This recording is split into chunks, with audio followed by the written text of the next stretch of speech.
Ayan, magandang araw mga Q. Welcome po dito sa aking YouTube channel, Super Q TV. Ayan, kamusta po kayong lahat? Ayan, so ito nga pala guys, yung concert venue ng ating mga idol mamaya. Yan, Elias J TV Band. Ayan, dito po sa Baybay City. Ayan, Leyte. So ayan no, ayan, malawak po yung kanilang concert venue mga Q.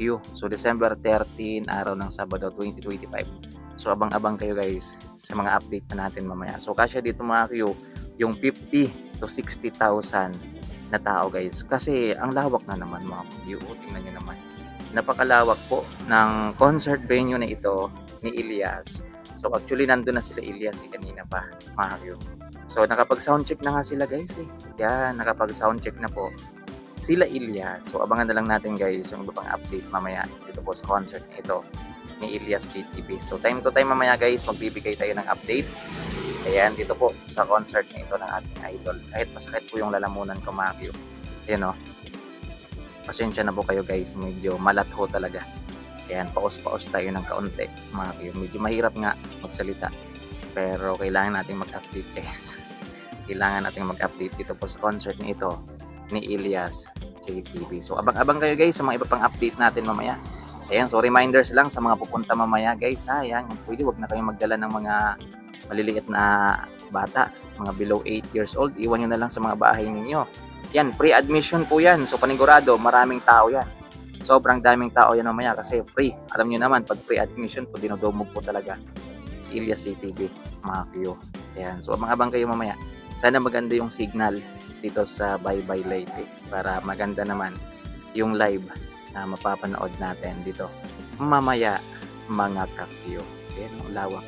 Tapos ang ganda ng kanilang Christmas tree. Hindi ako sure kung iilawan nila yan mamaya or baka nakapag-opening light na sila. Yan, pagkaalam ko kasi fiesta nila dito mga kakyo.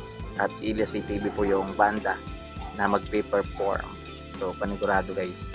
Dudumugin na naman to ng mga sulit. Uhahay mga kakyo. So yun. Maraming salamat guys. Ingat po. Thank you for watching. Ayan, abang-abang pa. Ayan, sa mga update natin dito. Ayan, sana okay na po yung aking lalamunan para tuloy-tuloy yung natin pagbigay ng update. Kasi kanina pa dapat ako magbibigay ng update. Kaso nga lang, sobrang sakit ho talaga ng lalamunan ko. Ayan, so nakapagsalita lang tayo ng maayos kasi bumili ako ng yung parang Vicks ba yun na maanghang. Tapos nilagay ko dito sa lalamunan ko mga Q para makapagsalita tayo kahit paano. So yun, ingat-ingat na lang guys. God bless. Abang-abang pa sa mga update natin dito po sa ating YouTube channel. Sa mga hindi pa nakapag-subscribe, i-subscribe nyo na lang po ang aking YouTube channel. At pakiclick na rin ng tiny bell button para ma-notify kayo tuwing meron tayong bagong update about Elias JTV dito sa ating YouTube channel, Super Q TV. Sa mga bago pa lang dito, ako nga po pala sa Super Q TV at nag-upload tayo ng mga update about Elias JTV Band, mga kaganapan, mga gig, mga concert venue. Maraming salamat guys. Ingat and thank you for watching.